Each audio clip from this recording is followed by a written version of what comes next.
নমস্কার বন্ধুরা, আজকে আমি বানাবো ডিমের মালাইকারি। একেবারে গ্রামের মশলা দিয়ে বানাবো, কিন্তু স্বাদ হবে রেস্টুরেন্টের মতো। কালারটাও হবে দারুণ আর খেতেও হবে দারুণ। চলুন শুরু করি। জল গরম হয়ে গেছে, এবারে ডিমটা দিয়ে দেবো।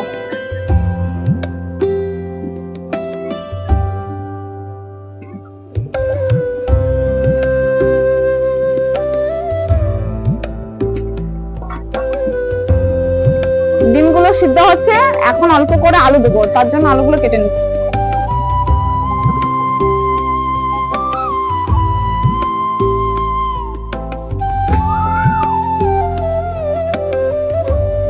আলুগুলো এরকম সাইজে কেটে নেব।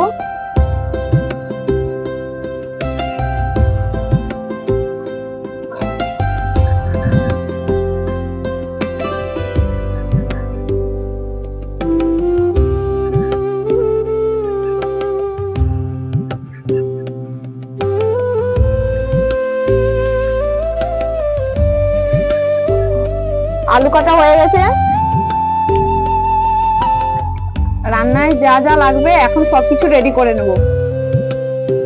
আদা রসুন প্রথম বেটে নিচ্ছি।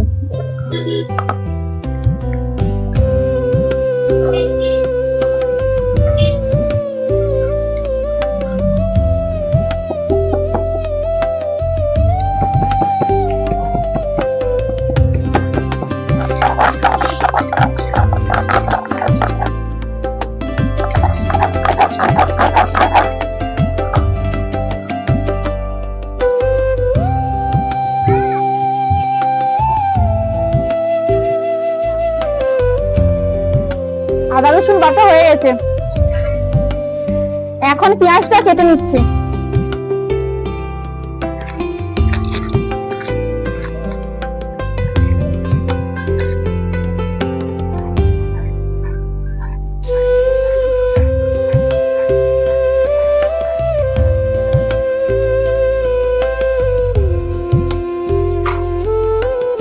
পেঁয়াজ কাটা হয়ে গেছে, এবারে টমেটোর গুলো কেটে নেব।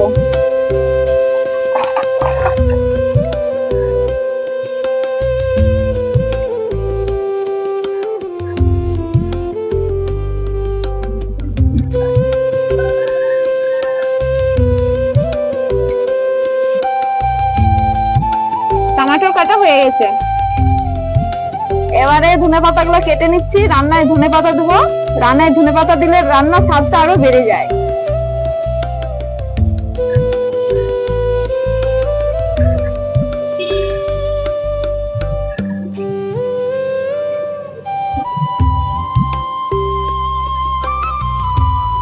ধনেপাতা কাটা হয়ে গেছে, ডিম সিদ্ধ হয়ে গেছে, উঠে নিচ্ছি।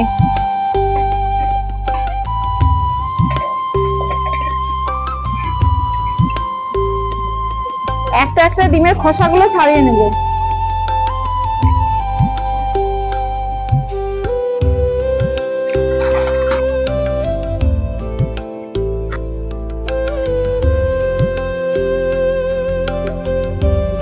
সব ডিম খোসা ছাড়ানো হয়ে গেছে, সবকিছু রেডি। এবারে রান্নাটা করে নিচ্ছি, ভিডিওটা দেখতে থাকুন। প্রথমে আমি ডিমগুলো ভেজে নেব। কড়া গরম হয়ে গেছে, এবারে কড়াতে তেল দিয়ে দিচ্ছি।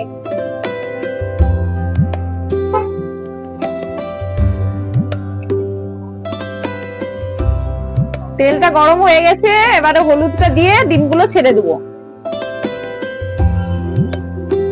হলুদ দিয়ে দিচ্ছি,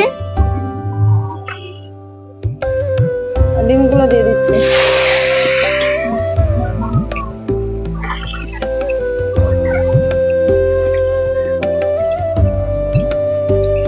ডিমগুলো লাল লাল ভাজা হয়ে গেছে, এবার একটা একটা করে ডিমগুলো তুলে নিচ্ছি।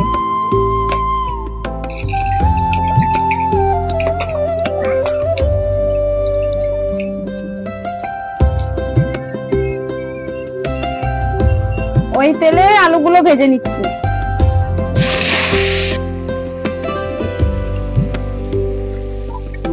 স্বাদ মতো লবণ, একটু হলুদ গুঁড়ো, হালকা নেড়ে হালকা ঢাকা দিয়ে দিচ্ছি।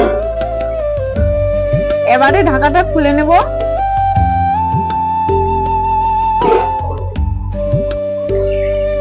আলুগুলো সিদ্ধ হয়ে গেছে, লাল লাল করে ভেজে নিব।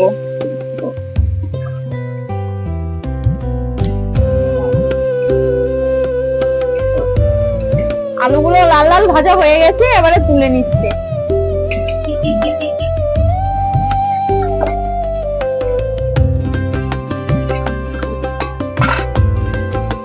ওই কড়াতে একটু তেল দিয়ে দিচ্ছি। তেল গরম হয়ে গেছে, এবারে পেঁয়াজগুলো দিয়ে দিচ্ছি। একটু লবণ দিয়ে দেবো। পেঁয়াজগুলো লাল লাল করে ভেজে নেব। পেঁয়াজ ভাজা হয়ে গেছে, এবারে আদা রসুন দিয়ে দেবো। আদা রসুন বাটা, একটু হলুদ দিয়ে ভালো করে ভেজে নেব।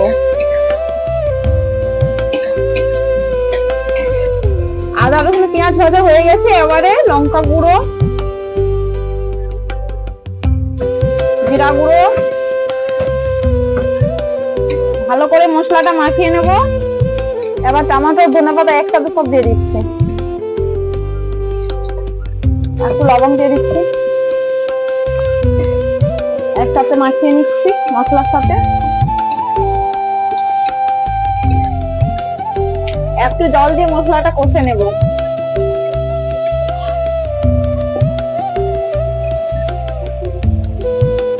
জল দিয়েছি, টমেটোটা সিদ্ধ হয়ে আসছে।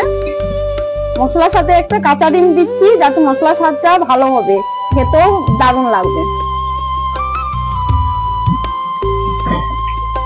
ভালো করে মশলার সাথে কষে নেব। টমেটোটা সিদ্ধ হয়ে গেছে, ডিমটাও ভাজা হয়ে গেছে। এবারে আলু দিয়ে দিচ্ছি। আলুর সাথে মশলাটা ভালো করে মাখিয়ে নেব। আলুর সাথে মশলাটা ভালো করে মাখা হয়ে গেছে, এবারে জল দিয়ে দিচ্ছি।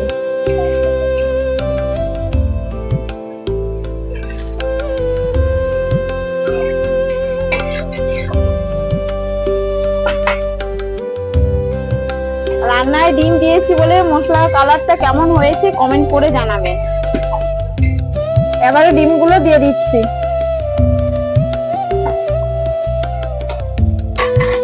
ডিমগুলো মশলার সাথে ভালো করে মাখিয়ে নেব।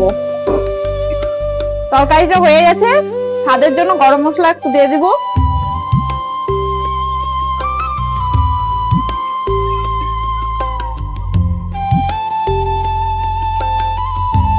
তরকারি হয়ে যাচ্ছে, পাত্রে ঢেলে নিচ্ছি।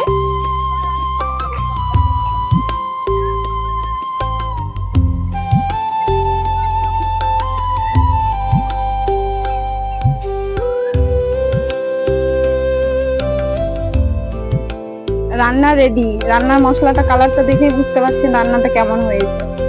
আজকের মতন এখানেই শেষ করলাম, আবার দেখা হবে নতুন রেসিপি নিয়ে। ভিডিওটা যদি ভালো লেগে থাকে লাইক, কমেন্ট আর সাবস্ক্রাইব করে দেবেন।